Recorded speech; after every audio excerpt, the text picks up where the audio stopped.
Well, hello and welcome back to the podcast. I am, as always, tickled pink to be with you. And this episode is going to be a little more somber than some. Now, earlier in the season, I shared a few episodes about grieving as a widow. And I just want you to know that every topic that I talk about here on this podcast actually comes from conversations that I have with friends, with clients, with people who are in my online community. And this episode came to be this week from Carla Hummel. And Carla is a woman I met a couple years ago when I spoke at a women's retreat in Oklahoma. And Carla and I met there and just stayed in touch through social media over the last couple years or so. And recently, Carla lost her husband. I'm telling you, I don't know what exactly it is about the holiday season. So we just had Thanksgiving, Christmas is on the horizon, and the holiday season just seems to magnify every emotion, whether it's happy emotions, whether it's sad emotions. It just seems that it's holiday season and everything feels bigger. So Carla recently lost her husband. Of late, I have had several friends and family members who have lost people who are so dear to them. And for whatever reason, it's just harder this time of year. And so while it's more fun to talk about the fun stuff, it's really important, if not essential, to give time and space for the serious stuff of life. And in real life, there's a really good chance that either you or someone you care about so deeply is struggling right now because it is the season. It's the season where it looks like everybody else in the whole world's got it together and they're happy and everything's fine at their place.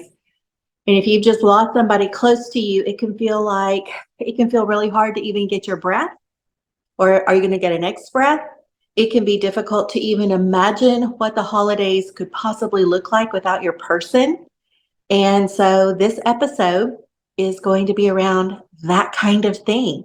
Specifically, I will be talking today about grief as losing your mate, losing your spouse, losing someone close to you, a family member, a good friend, something like that.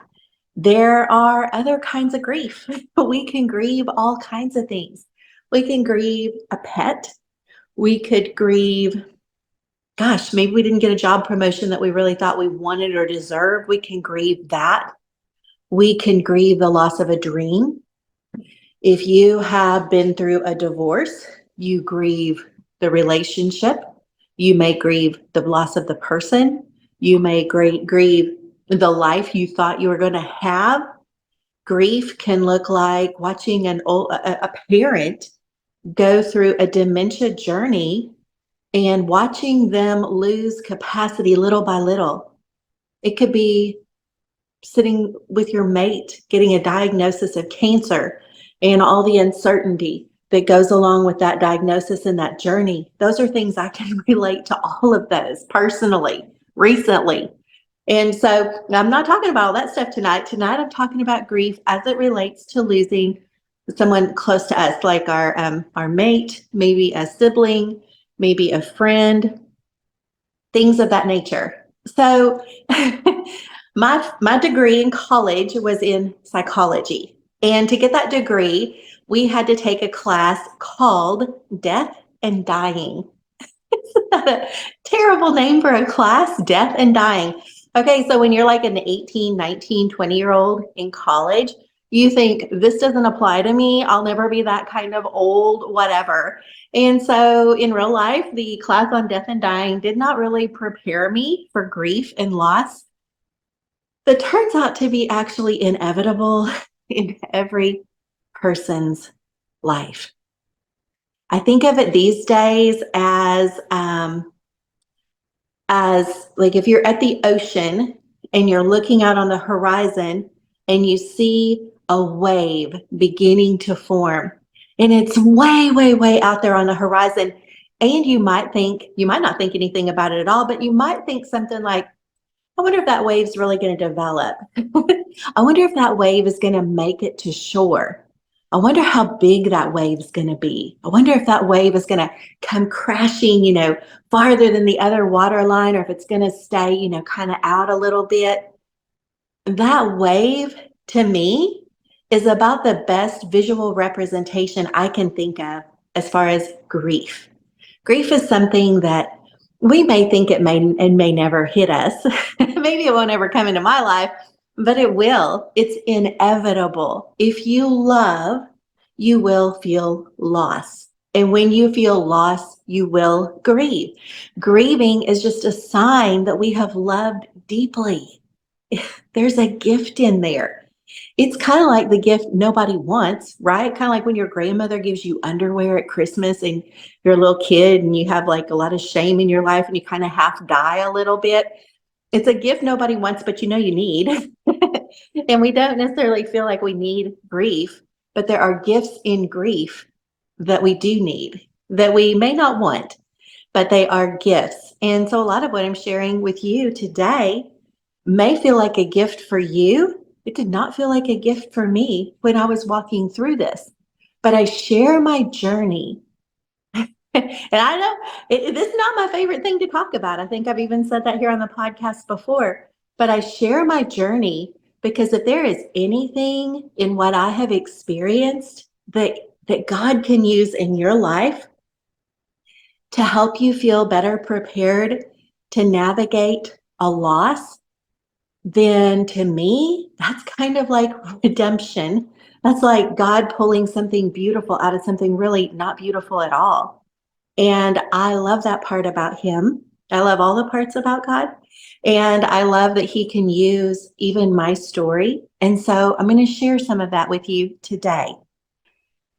So the wave on the ocean, it may come in gently. Sometimes they just kind of come in and they lap on the shore and then they go back out. Other times you maybe are at a cliff, like at a cliff area, and the waves just seem to come crashing in and they hit the cliff with so much force and it's just shocking. And grief can be like that too. But here's the cool thing about a wave and the waves of grief. They come in however they come in, sometimes surprising, sometimes gently, but mercifully, they always roll back out. So if you're in it today, if you're in a place where you're just like, oh my gosh, I don't know how I'm supposed to get my next breath. I don't know how to navigate this. I'm just going to encourage you, try as much as you can, try as hard as you can, take a big breath through your nose, hold it, slowly let it out, and know this, you just gave your brain enough oxygen to last a little while longer, okay? So stay with me, but be encouraged no matter how devastating it may feel right now. You will not feel this way forever. I promise. I promise you will not feel this way forever, but you feel this way right now. So that's where you are. So cool, weirdest, oddest, and I wish it weren't this way kind of thing about grief is it will come in at the time of its own choosing. So maybe we think there's been like a sudden shock and a loss, and we think, oh my gosh, now we're going to grieve. And sometimes, definitely, yes, when there's a loss, there's definitely going to be some grieving. But after time has passed, you may be surprised when one day, my gosh, I remember this when I lived in Indiana. One day there was an Amish buggy. So I lived near Amish, an Amish community. And one day I was out and there was an Amish buggy. And I was kind of starting to develop a little bit of a reputation for loving to smell the Amish horses because in a past life that I'll talk about here in a moment, my late husband, Tim, and our daughter, Bailey, and I used to have horses. And if you've ever had horses, the smell of a horse is just like, it's just like the best. So I was out and about and I saw this man with his buggy and his horse, and he was stopped at a business. And I was like, hey, this may seem odd. Do you mind if I smell your horse? I was so excited to smell this horse. Okay. If you're a horse person, you know. If you're not a horse person, you can go ahead and judge me. I still love you. Okay. And so I went up to this horse and I stuck my nose into its neck and I took a great big sniff, and it hit me so hard. I could hardly get away from the horse, the man, the buggy, or anything quickly enough, because suddenly I just was flooded with 1,000 memories. I mean, more than 1,000 of times that Tim, my late husband, Bailey, our daughter, and I spent time with our horses.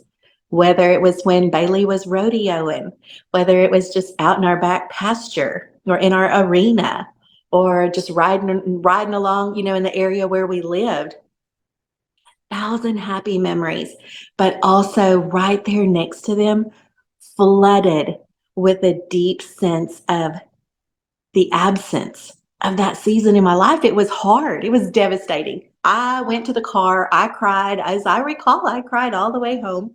And it was probably about 30 minutes. And when I got home, I think I cried for another couple hours. And I was crying. If you know, you know. I was crying for so many different reasons, and I really couldn't even give words to it. I just felt real devastated. And I stand here today, and I can assure you I haven't felt that way forever. I did feel it that day. I have felt it many days since, but it really doesn't last that strongly forever. Those strong waves that come in that just feel like they're taking away our breath, over time, those waves get farther and farther apart. It doesn't mean that when they come crashing in, they won't be they won't be as strong. They might be stronger. The one today might be stronger than the one 3 weeks ago. They will come. They will come, but they will get farther apart and they will be less intense in general. But what can trigger that? Golly, it could be the smell of a horse. It could be a sight. It could be a sound. It could be a song on the radio. It could be a random thought. It could be nothing. It could be everything. It could be anything. It could be a date on the calendar. It could be the holiday season that we're in right now. Anything can trigger it. Anything can magnify it. And so we just have to realize that is part of the process. And it's kind of weird because we don't just grieve the person. Yes, we miss the person. But as time goes on, I was surprised to discover I grieved a lot more than my husband. I grieved the life that we had expected to live together. Man, we had plans. Our daughter was 19 when Tim passed away. And we had looked forward to, we really had a good time with her when she was home, but we were kind of looking forward to like a second honeymoon season when she moved away. Like we thought, well, one day, first of all, we couldn't imagine that the girl would ever leave because she had a really sweet deal at our house. But we knew she probably would move away. And I was like, man, I mean, we'll be sad, but we'll have each other and we're going to make the best of that. It'll be fun. he and I really liked each other. And we had a very safe, a very healthy, very happy, silly, goofy, fun, deep relationship. We got to minister together. We started churches together for 22 years. And I mean, that's just saying a lot, okay? I just said that in one sentence, like as if I said, I just went to Fred Meyer and bought milk. No, there's so much richness in ministering together, starting churches together for 22 years. We just had the best time. And so when he was not here anymore, I grieved the things I thought things were going to be different, and they weren't.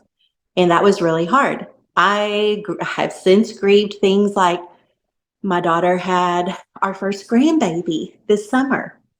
Tim was not here for that. That felt really strange. It felt like he should have been here. And what's so cool is that grandbaby is starting to grow up. He's 5 months old now. And we're noticing that he has some qualities in common with Tim. And that is simultaneously so tender to my heart and a complete delight. And so things like that keep happening. There's still going to be sweet stuff in life. We're going to be grieving the person, how we thought things could be, how we wanted things to be, how we expected things to be, how we planned and prepared for things to be. It can be gone just in a moment. And it means there's an opportunity for us to go a different way. And it's going to look different. And we're not going to be able to do it on our own. And if you're independent, and you probably are, that's hard because that means you might have to ask somebody for help. It means you're going to press into God and trust that he's got something good that he's going to pull from all of this. One of the verses, I've shared this before, that just really ministers to my spirit, especially for widows, is Isaiah 54:5. And it says that your maker is your husband. Your husband is your maker. The guy who made you is your husband. All right, that ministers to me. I'm just going to leave that there for you to do with what you like. But I believe that that's going to minister to someone listening to this right now. What? My maker is my husband? That's kind of cool. I spent the first summer after Tim passed away, Bailey and I spent it up here in Alaska. And I remember that the Lord had just really spoken that verse to my spirit. And I would drive down the Glen Highway and look at the majestic mountains here in the Matanuska Valley and just think, oh my goodness gracious, my husband made those mountains. Like, wow, I am so loved, so cared for. And yes, I also so wish things were different, but they're not different. And I'm very comforted by that. Very, very interesting. And I want to clarify. Grief is a feeling that's actually inside of us, okay? So when you're feeling it inside, it's called grief. But when it starts leaking out your eyes or you start snotting, I said snotting, that's like when your nose is running with snot, or you start coughing or crying or wailing or whatever, all that stuff is called mourning. So there's grief, that's how we feel on the inside. And then there's mourning, which is the expression of the grief that is going on inside of us. Here's the cool thing. In our culture, mourning feels very uncomfortable. You know, there's the verse, and gosh, forgive me, I don't know the reference off the top of my head, but we're to rejoice with those who rejoice and to grieve with those who grieve. Which one of those is easier? I mean, in different seasons, they both can be hard, but it can be really hard to sit with a friend who's lost their mate. And if you haven't had that experience, you don't know what to say. They don't know what they want you to say. You don't know what they need. They don't know what they need. You're like, I'm here if you need anything. And they're like, I don't even know what that means. But grief is what happens on the inside. Mourning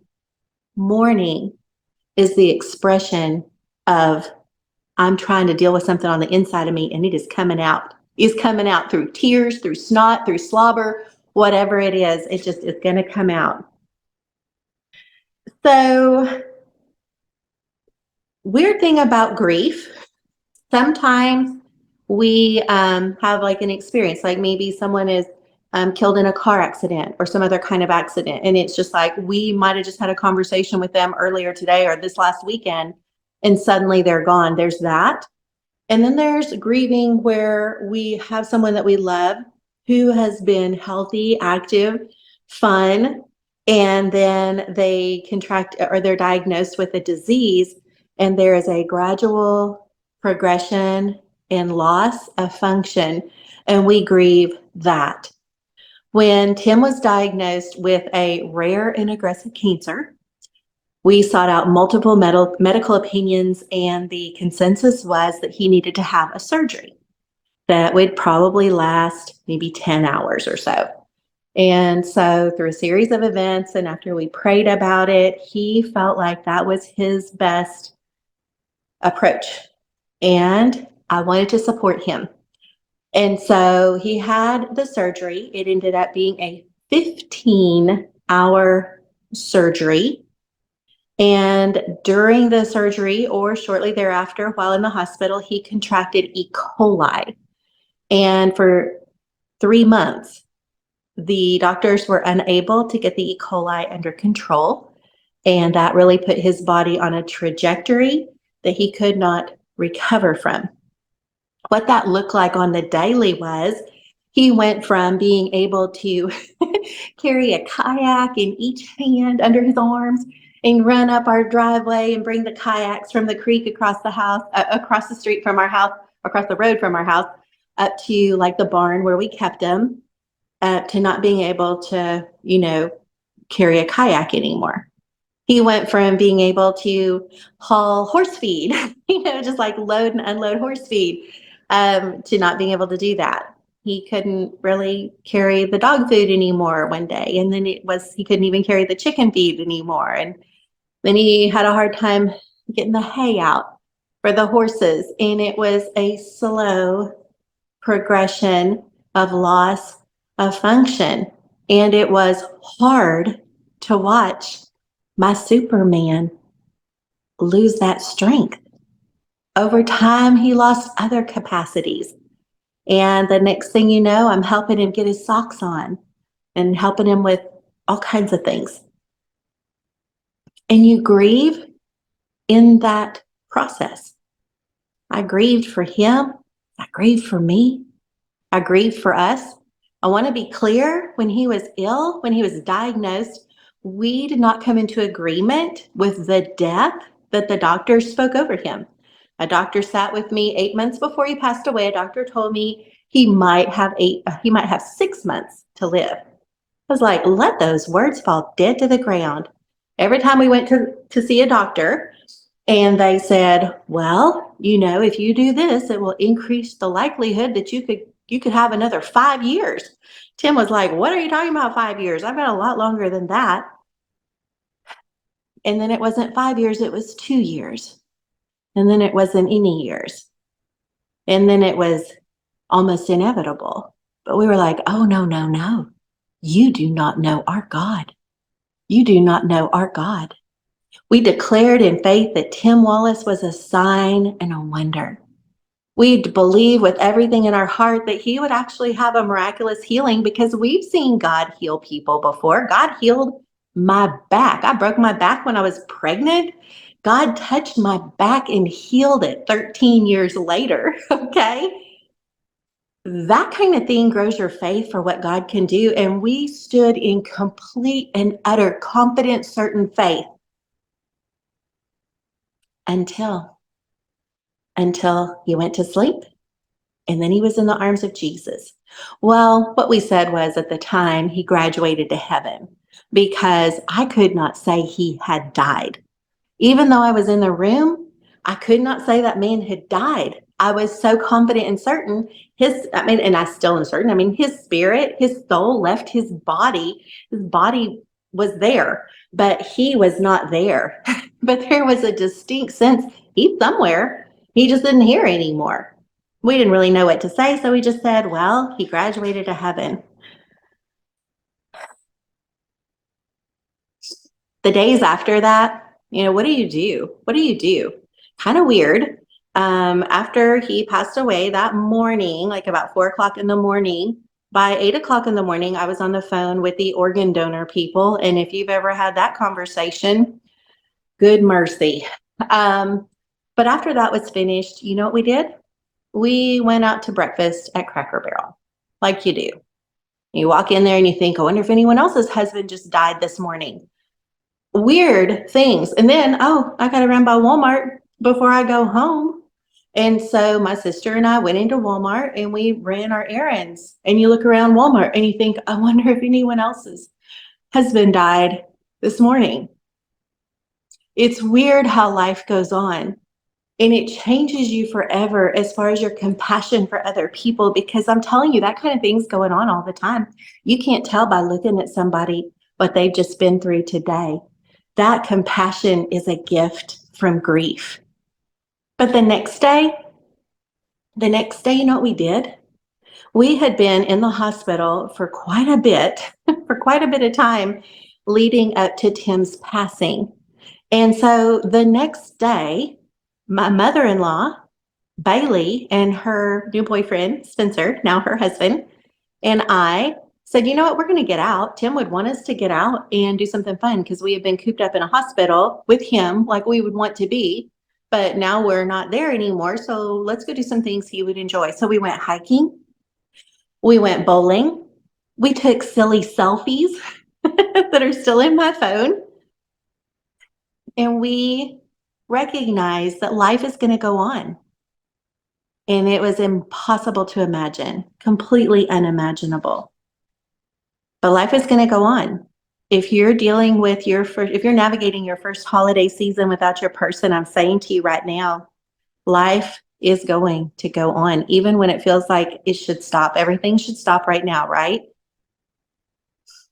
Right after Tim passed away, and if you've lost your person, you know how this is. There's so much to take care of. We had like his memorial service that we needed to plan and prepare for. He had been pastoring a church. We had an interim pastor, but wanting to be present for and minister to people in our church as best as we could. Everyone loved that man. I love that about him. If you ever knew him, you had to love him. He owned a business, and part of that business was a large warehouse full of inventory. Over the next 6 weeks, we completely liquidated that while still processing. I cannot believe this has happened. This is impossible. Like, he should just be walking back in the room any minute. And yet that wasn't going to happen. We ended up moving from our home. We spent the summer up here in Alaska. We felt like that would be a good place to just be able to relax. And we've always loved it up here. And it was a nice, fun distraction that Bailey and her boyfriend, who was stationed up here at the time, that they got to spend some sweet and fun time together. And meanwhile, at the same time, we were grieving. But there were moments, and they would come from nowhere. They would come from anywhere. They could come from everywhere. And they could feel so just absolutely paralyzing. Like, I just remember, let me just say, if you're a mom, there are two different schools of thought. One, you should never let your children see you cry. Two, it's okay to let your children see you cry. Well, I would not have been able to pass the first one because there were times during that season, especially, that Bailey very much saw me cry. And I wasn't even I didn't like go hunt her down to cry. But if I was in a room and she came in and I was already crying, I let her see that, because I felt like I was showing her, this is what it looks like to mourn. This is normal. This is to be expected. It's okay for you to cry too. Just establishing that mourning is a part of grieving, and grieving is a part of life that confirms that we loved deeply. And that's beautiful. And it's miserable all at the same time.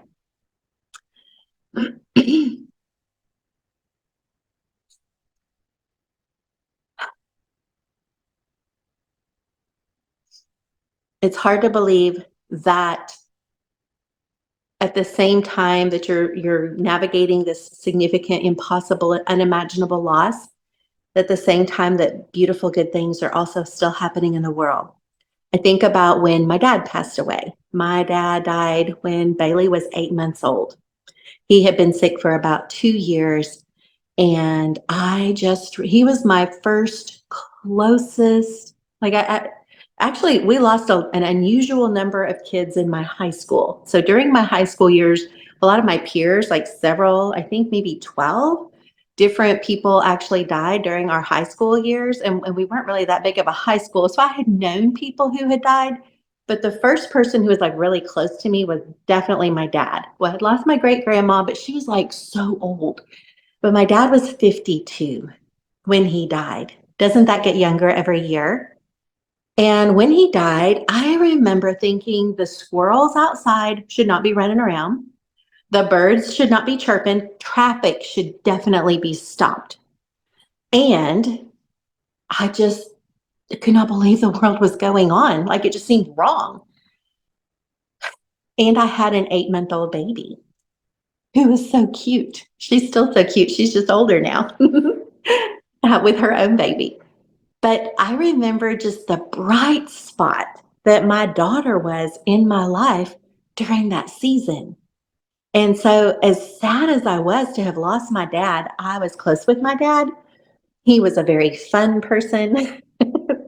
And it was just the saddest, most impossiblest thing to think that he was actually literally gone. But there was this bright spot of my daughter. And it was like this, it doesn't make sense, right? A paradox. How can there be this happy, beautiful new life at the same time that this wonderful, fun life, it just got snuffed out? And then when Tim passed away, she was 19 and she had a boyfriend and they were just the cutest things. And yet Tim was gone. And I was like, how can these two things be happening at the same time? And at the same time, there are these intense feelings of loss and grief and uncertainty that just come and go like ocean waves. They roll in, they take your breath, and then they roll out. And somehow you make it through. One of the things that I found very, very helpful from the beginning and a little bit during his illness, but more so after he passed away, was journaling. And some people are like, oh, I want to journal. I just don't really know how to start. And I myself am a huge fan of just start. Here's the thing about journaling. First of all, when you're navigating a loss, all right, when you're navigating a loss, you may not even know what you think. And trying to articulate that to family and friends can be hard. It can be hard for you, it can be hard for them. This could be a loss like a death, it could be a loss like a divorce. I have experienced both in the last few years. And it's the elephant in the room. After Tim passed away, about a year and a half later, I met somebody at a conference out of state who lived out of state, and we got to know each other long distance. And it just seemed like it was going to be the happiest, sweetest, most funnest thing ever. Over time, after we got to know each other for almost a year, we got engaged, then we got married, and I moved across the country. And fairly shortly thereafter, we both realized that this actually was not going to be viable for lots of different reasons that are super complicated. And it's just one of those things where you go, you know what? God was there and God actually knows the whole story, the whole truth. And I'm satisfied with that. There are stories that are not true, right? All that to say, when you lose a mate to death, and when you lose a mate in a life that you thought was you were going to have through divorce, they are both devastating. It is devastating. In case you're wondering, well, which one is worse? Well, they're both worse. They're both worse. They're both terrible. One of them, though, you will never run into at Walmart. So there's that. But the other one, you, he lives in another state and I live in Alaska. So I'm not going to run into him at Walmart. You know what? Here's the blessing. We are amicable. If I did run into him at Walmart, we'd probably hug. We'd probably say, how are you doing? And just catch up on our kids and things like that. We're amicable and I'm grateful for that, but it was devastating. So there's the little elephant in the room. I'll just talk about it. And we grieve and we grieve. So as time passes, I have some notes over here and I'm looking at them and I'm also attempting to keep some composure here. Journaling. That's where we are. So it can be really helpful. Like at the beginning, like when I realized that my second marriage, I feel so Elizabeth Taylor when I say that. I'm just going to say that out loud. Okay. When I say my second marriage, I feel like, well, how many have I had? Well, I've had two. But when it appeared that was not going to work out, I was so shocked and completely devastated, like down to my super dog core. Like it was like an atomic bomb had just completely leveled my whole world. I was so shocked and devastated. And I was trying to process what was going on, what I had experienced. And I was trying to make sense of something that didn't make any sense. And I basically probably wore the hair off my sisters, who are some of my closest friends, trying to figure out what in the world was even going on and how could this happen. And this was just so confusing. And I thought, I'm going to wear them out. I think I need to find another outlet. Counseling, I had hired a biblical counselor. That was extremely helpful. And journaling. Journaling gave me the space to say whatever with no judgment, with no, really almost with no thought, just a space to just get the feelings out and look at them and try to make sense. Some stuff just doesn't make sense. When somebody dies that was healthy and fun, and why God didn't heal them, that doesn't make sense. When you're married and you think, this is how my life is going to look, and it just doesn't look anything like that at all, and it's bad, that's devastating. And you don't know how to say it. You don't know what to do. And so you write and you just pour your heart out. I would sometimes pour out my heart as if I were pouring out my heart to God. Sometimes I would pour out my heart as if I was talking to myself. Sometimes I would just write out stuff that probably made no sense at all anywhere in my mind or on the paper, but it was valuable to just have a space that also says journal. And my daughter knows, if you ever run across a book like that after I'm not here anymore, that journal means burn me. Okay. That's what that word means. You don't need to read that. But if she did, what she would be seeing is a testimony of God's goodness in my life, carrying me, carrying you through those seasons that make no sense to us. And there are seasons that make no sense. I've said it a couple times, I'll say it again. Remember, when we grieve, it's just a sign that we have loved deeply. We don't grieve something that we don't care if we lose it. We grieve when we are so sad that we have lost something so precious to us. And it's precious because we loved, and we loved deeply, and we loved well. And that's probably one of the gifts in grief. So I mentioned at the top of this podcast that this episode was precipitated by Carla Hummel, who just recently lost her husband. When that kind of thing happens, there's all the things that people might say. And what I can say is, I don't know how Carla feels. I know how I felt when my husband passed away. I don't know how Carla feels. She and her husband had a different relationship than I had. They had different dynamics than we had. They lived in different places. They had different experiences. They have different kids, right? I don't know how she feels. Carla, I don't know how you feel. Jesus knows how you feel. And it says in the Bible that he draws near to the brokenhearted. And when we're navigating a loss like this, it feels like our heart is breaking or being shredded. It's being pulled into pieces. And God is near to the brokenhearted. So I don't know how you feel, but God does. And I hope that comforts you in some way.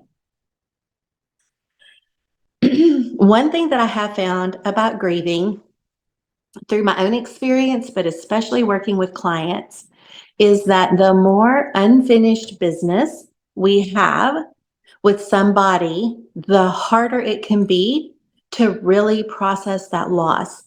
By unfinished business, I mean things like things that we didn't say to them, things that we didn't get to hear them say to us, things we did to them or we didn't do that we wish we had, or things that we said or we didn't say that we wish we had or hadn't.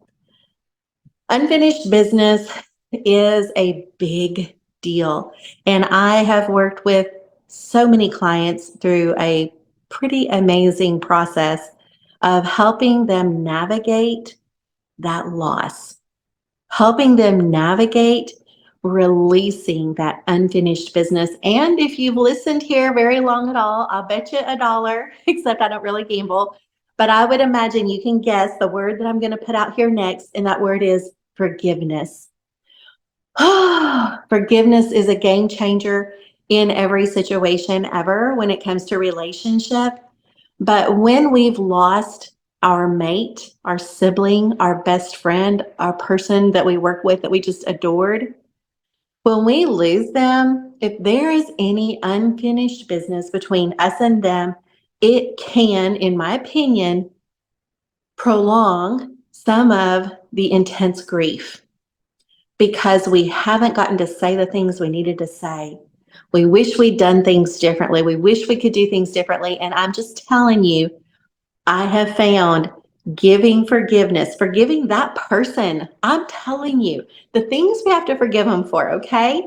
We forgive them for the things they did, the things they didn't do. We forgive them for dying. That's kind of a weird thing, isn't it? What? Did she just say you forgive them for dying?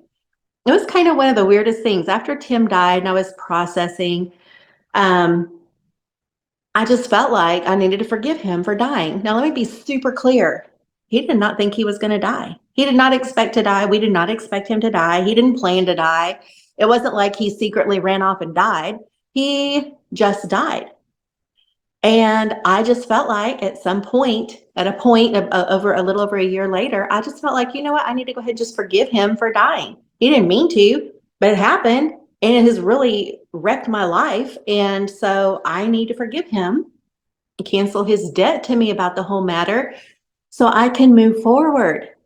And when I have led clients through a process of forgiving someone that they loved, even just to forgive him for dying, man, that just opens the door to all kinds of breakthrough, releasing them a lot of times from years of just pent up hurt, anger, fury, loss, grief, just in a moment. We partner with the Holy Spirit for this process. In a moment, he does the thing and he just shifts the perspective. And the next thing you know, what hurt so bad a few minutes ago doesn't even hurt anymore. He gives you a new perspective so you can move forward.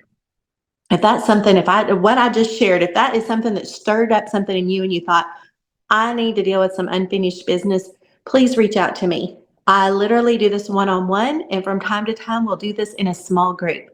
There is something synergistic about getting a small group of people together to petition God for healing in a specific area. And unfinished business is something that you are not alone in.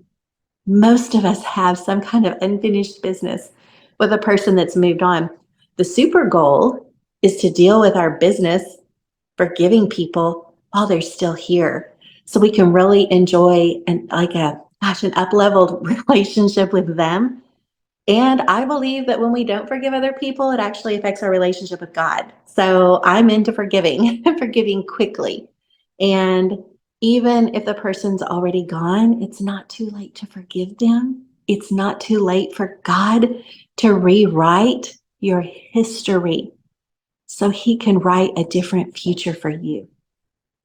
How powerful is that? I probably need to say that again. God can rewrite your history so he can rewrite a new future for you. Yes, for you. And so in my experience, forgiveness is a humongous part of that. Oh my goodness. I already shared that after you lose somebody, it's okay to go on and have some fun. I shared that Bailey and Spencer and my mother-in-law and I went out and had fun the day after Tim passed away. I don't know, what are you supposed to do? Sit around and cry all day? I mean, if you feel like you need to sit around and cry all day, then do that. But also acknowledging things I knew when Tim passed away that I didn't know when my dad passed away is life actually is going to go on. And we get to pick. Are we going to continue to engage in it? Or are we going to stick our head in the sand till Jesus comes? And I'm not going to do that. Okay. And I'm not going to encourage you to do that. I will not be the one that says, go ahead and put your head in the sand and Jesus will come back one day. That would not be from me. I don't think that'd be from God either. Get your head out of the sand, raise your head up, and look around. Look around you. There's something beautiful. There's something beautiful. It's either in the room with you. If you look out the window, it's probably out the window. If it's not out the window, then get out and go find it. Okay? For serious. That's not toxic positivity, by the way. That is realizing life's going to go on. Beautiful things are still going to happen. Hard stuff's still going to happen. You're still going to grieve. You're still going to mourn. Get your head up and get out and go find something beautiful and get grateful for that. Oh my goodness gracious. All right. Absolutely everybody experiences loss and grief. Absolutely everybody. Allow yourself the time you need to feel the feelings. One of the things that I did, so let me just kind of give a little backstory. After Tim passed away, he died in March of 2018. In April of 2019, Bailey and Spencer got married, and just a few days later, she moved to Alaska. I went home, I looked around, and I was like, wow. When they say empty nest, I really had a different picture in my mind. I thought Tim would be there and we would empty nest together and it would be so much fun, like totally a second honeymoon, right? Like for the rest of our lives. But it was just me. And I didn't like that. I was happy for her and I was happy for Tim. I've never wondered, like, is he okay? Yeah, he's okay. He's the best he's ever been, actually. But I did not like being home by myself. And so I knew that this was coming. I embraced that it was coming. I scheduled and I cleared my schedule and I scheduled something that I called my grief week. And I thought this might last, a couple days, so it might not take a whole week.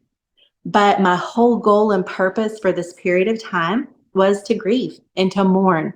And so I chose some very sad movies to watch, which I don't usually watch much TV, but I purposed to watch movies that I knew would make me cry. I journaled. I cried. I went out to the cemetery where Tim was buried. It's near Powell, Missouri. And I went out there and I was just so sad. And I was just so in the grieving. Like I was like, I'm really going to lean into this grieving thing because, going through the happiness of a engagement season and a wedding, that was all fun and distracting, but wonderful. And when I was over, I knew there was going to be a come down, and there was. So one of the things I did was I drove out to Powell. I actually cried all the way out there. It's 45 minutes from where I lived. Cried all the way out there, got out there, and I knew in advance, take a bath towel, but take two. One to sit on and one to cry into. Because during that season, I realized that there is something called, I call it this, the bath towel boohoo. There comes a point where you know you're getting ready to start crying. And I'm a huge fan of let it happen, but try to let it happen like maybe when there's not a bunch of people around. And where the cemetery is very remote, it's about 1/8 of a mile from where we lived the last 6 years of Tim's life. And so we had a lot of history there together. And so I went, I put one bath towel on the ground to sit on. And as best as I could, I kind of figured, I wonder where his lap is because I want to just sit in his lap. I just wanted to put his arms around me and I just miss him. And so I had one towel to sit on and I had one towel to snot in. And I thought, I will just sit here and cry until either the second towel is completely drenched or I'm out of tears. And I sat there and I just started crying. There were no people around. Thank you, Lord, for this tender moment. And I cried and I cried. And then I up leveled from the bath towel boohoo to the Powell howl. Okay. Yeah, I just said howl. And so what that looked like was I was wailing at the top of my lungs. Now, out in the middle of nowhere. So there were probably some deer, maybe a bobcat or two, a bunch of squirrels and birds would hear it, no other people anywhere around. And I wailed at the top of my lungs to the point that I was hoarse by the time I left. Now, I'm just really detailing this for you. I rolled on the ground.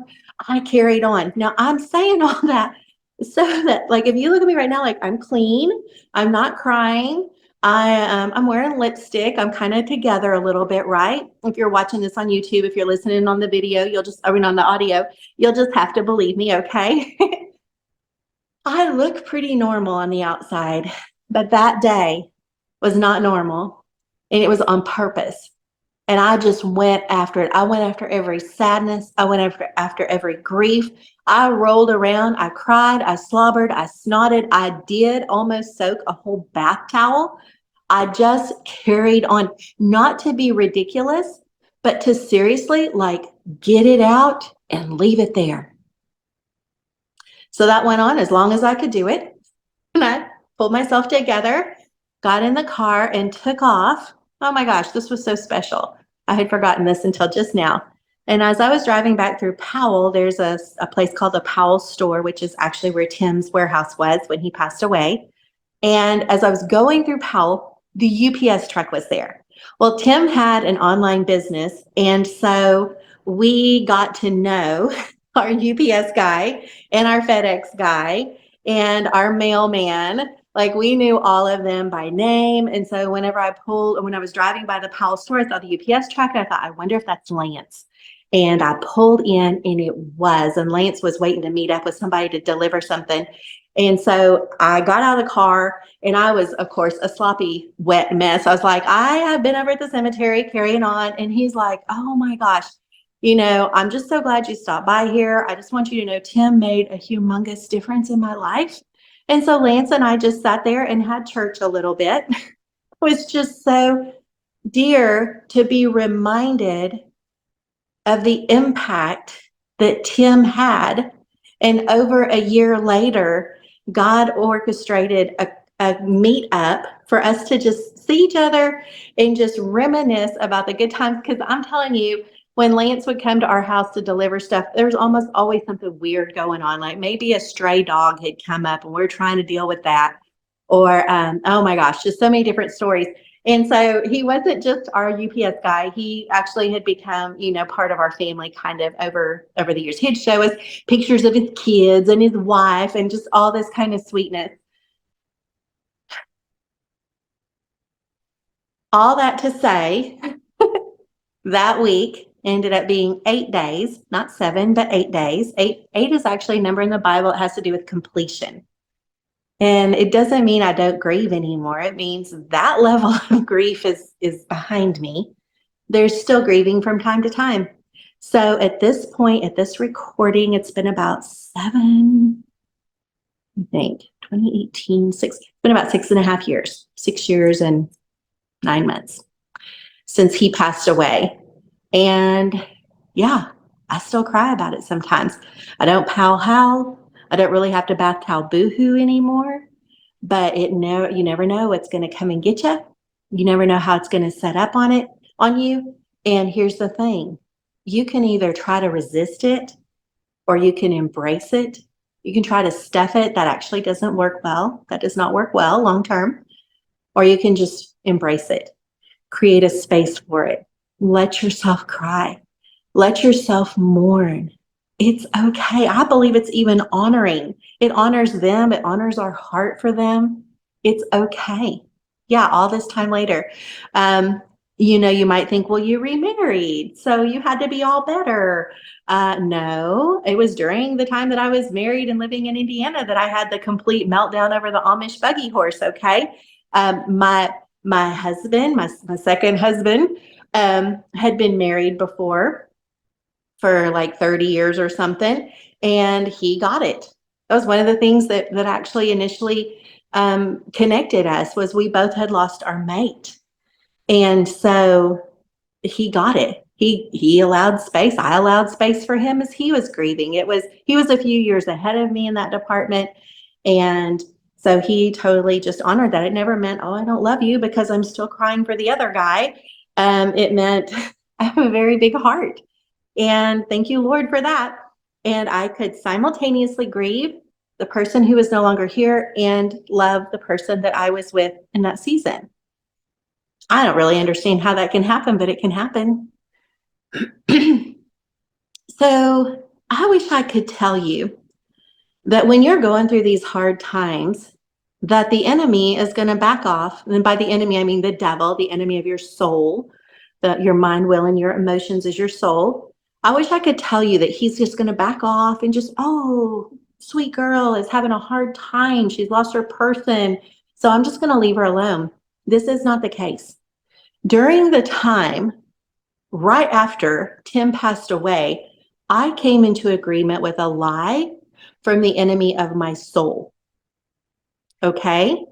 And the lie was this. At the time that Tim passed away, I had been practicing as a naturopathic doctor for 10, 11 years or so.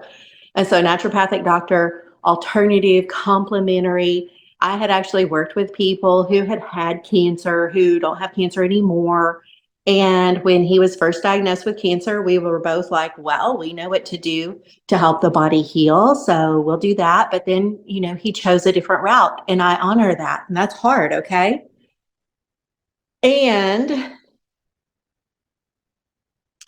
the enemy crept in with this lie that said to me, Diana, if you could not even help your favorite person, if you could not even save your husband, how are you ever going to help anyone else again?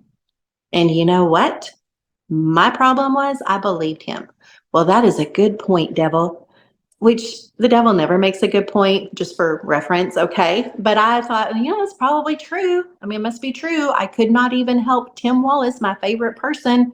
How will I ever help anyone again? I won't. I guess I won't. I guess I'll go back into banking. That's where I had worked before I got into natural health, as far as as a practitioner. And so I was like, well, I guess I'll just go back into banking, and I just won't help people anymore that way. And so I, took some time off, and then I started thinking, wait a second. The fact that Tim Wallace died does not negate the fact that I have helped literally thousands of people with their health and wellness up to this point, which makes me think I might be able to help more people in the future unless I give up. And I'm not really a quitter. So I'm going to go ahead and break agreement with that lie. Had to realize that's a lie from the pit of hell. And so then I'm like, oh my goodness gracious. God, please forgive me for believing and agreeing with that lie. I break agreement with that lie. I bind it in the name of Jesus and command it to go back to the pits of hell and in its place. Because anytime we do spiritual business, we got to put something into place of the thing we just told to leave, or else it's going to go get its buddies and come back with more, with more bad things.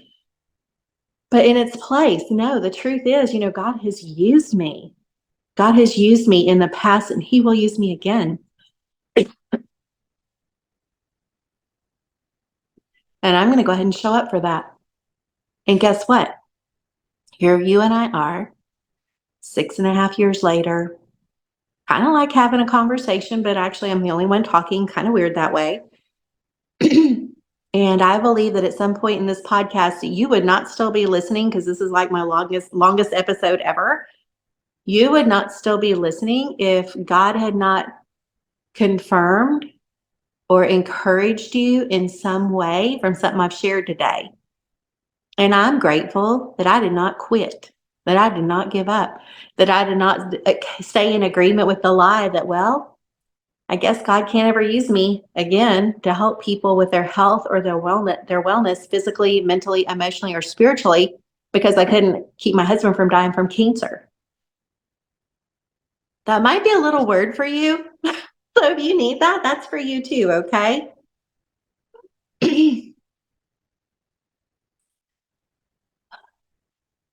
I just hate that. I hate the devil is actually what I want to say there. I just hate the devil. I hate the way that he watches for your vulnerabilities and he gets his little bony finger in your business and he starts tearing stuff down because all he can do is steal, kill, and destroy. He came after me for you. He came after me because he didn't want you to hear this message today. Well, there it is. You're hearing it anyway. All right. Whew. Well, I'm going to start putting a bow on this little episode, okay? Because I am reminded it is long at this point. But be reminded the holiday season magnifies every emotion. The good ones, right? Like we just get all holiday cheer. We're so happy. Our houses are decorated. Oh, the music is playing. The birds are chirping. The snow is falling, whatever it is, right? And it also magnifies the hard stuff. I want my person to be here and they're not here. I thought things were going to be different. This is really hard and I don't know how I'm going to get through it. The holidays make everything magnified. So if you're navigating your first holiday season without your husband, your wife, your best friend, your brother, your sister, your coworker, your mama, whomever, if you're navigating this season, it's going to look different. Okay. Let it be okay that it looks different. It's okay. I mean, it's okay. It's not okay. The word we've come up with is it's no okay. And I don't speak a lot of sign language, but this is, if you're watching on YouTube, this is the sign for no. So it's no okay, no okay. And that means it is not okay, but it is inevitable. This season will look different than any holiday season before. And next year is going to look a little different. Next year might be a little easier. It might be harder. But let yourself navigate it however you need to. Like pay attention. Does it feel good to spend more time with your family? Does it feel good to be there? I myself found it that first Christmas after Tim died. That's a whole different story. But the second one after Bailey had already moved to Alaska, I thought, well, I'm just stay in Arkansas and have Christmas with my family. I thought that was a great idea. It was a terrible idea because that was normal. That was familiar, except Tim was not there and Bailey was not there, and they are my people. And even though I was with my sisters and their families who are also my people, my two people were not there. And it is unbelievable how alone you can feel surrounded by even your favorite people. It was hard. It was very hard. I spent most of the day by myself. That evening I went over, spent the evening with my family, my mom, my sisters, all their kids. It was it's so cool to be with them. And also my people were not there and I was not feeling it. I went home, of course, fell off just fell off the rails is what I want to say there. I just cried, and carried on for a while and just let myself feel it. It's okay. I didn't do that in front of my family. That would have freaked them out. But because I don't really think I've fallen apart in front of them during the beginning of the divorce thing. That did actually happen in front of my sisters privately, individually. But in general, when I'm with family, I actually try to be intentional to bring up Tim's name as early as possible, like naturally, so that they know that I'm okay if we talk about him. And I always will be. He left a huge mark in my life.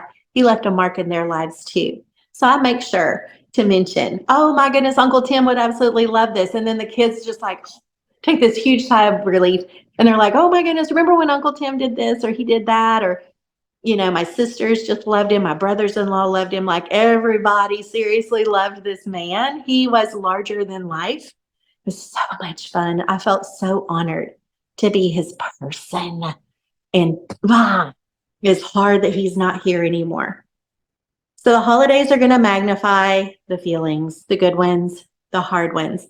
It's okay if you want to make new traditions. It's okay if you feel like you need to be by yourself a little bit, but even if you don't want to be around other people, get yourself out around other people. Okay. You don't need to be home by yourself all the time, even if it's harder. Get yourself out around other people. Anyone who offers to do anything for you or bring something for you, just say yes. Yes. Yes, I would love some, tater tot casserole or whatever. Like, just say yes and spend as much time around other people as you possibly can. That's really important. Everybody's going to say things like, "Oh, I'm here if you need anything. I'm here." And you know what? They really mean it. I want to help you. I don't know what to do with you. And you're like, "I want you to help me. I don't know what to do with me either." But stay in proximity to your people. Do not isolate yourself. That is super important. Give yourself grace as you grieve. The rascally tears will leak out of your face. It will happen. It'll happen when you expect it. It'll happen when you don't expect it. That's okay. It makes me think of um, the first time after Tim passed away that I was at church and we were going to take communion. This was at a church here in Wasilla, Alaska, actually, in 2018. And I had never taken communion without him. I did not grow up in church. And so communion was something that came into my life later after he and I got married. And when it was time to take communion without him, everything in me wanted to run out of that sanctuary and just have a heifer calf right there. Do the bath towel boohoo, the pow howl, the whole thing, right? But I was like, no, I'm going to do this. And it was so dear how God met me there. And there was this precious woman that I had just gotten to know, Shannon Guerra. If you know her, you know her. If you don't know her, you can tell her I just mentioned her name in this very long episode. But Shannon Guerra was there at church. We went to the same church at the time. And she just came out into the aisle. We were going to go up forward, up front and get the sacraments and then come back for our little spot and do that ourselves. And so when I walked out in the aisle, I don't know what kind of deer in the headlight look I might have had in my face, but I really wanted to run. But she just had this sweet, knowing look on her face. And I don't think she took my hand, but it felt like she did. And we walked up front and I got the stuff, the bread, the grape juice. I went back to my spot and I just stood there and I thought, this is the hardest thing I'll ever have to do this without him. Like, I've never done this without him before. Like, no. And then the next month we did it. It was a little easier. And it's happened several times since then. But this last Sunday, I'm at a new church now. My gosh, I love this new church. And we were taking communion, and they pass out the bread and juice a little differently here. And when they handed it to me, I just thought I was going to lose it 847 different kinds of ways, because for whatever reason, this time was different. This time was different. And I don't really even know why, but you know what? It's the holiday season and everything's magnified, right? But I stood there, and I'm going to tell you just straight up, categorically, in general, church has easily been the hardest part of my life since Tim passed away. I'm going to say that for the ladies in the back, okay? Preacher's wife, minister's wife, worship leader's wife, discipleship pastor's wife. You heard me. Since he passed away, because he was my pastor, when he died, that's been the hardest thing. And I'm telling you, here we are 6.5 years later. God has met me here. I am at a new church.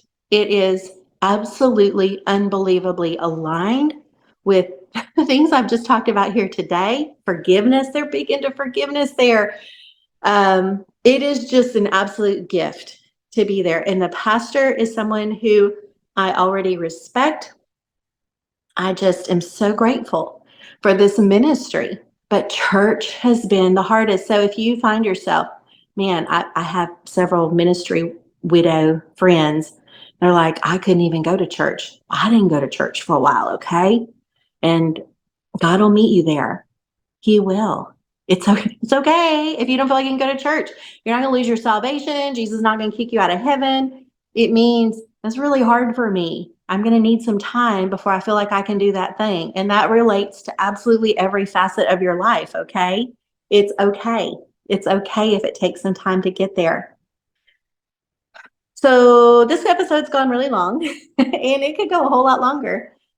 Today we've talked about losing your mate, grief and mourning when you lose someone close to you, whether it's your mate, your sibling, your friend, your coworker, your mama, your daddy, whoever.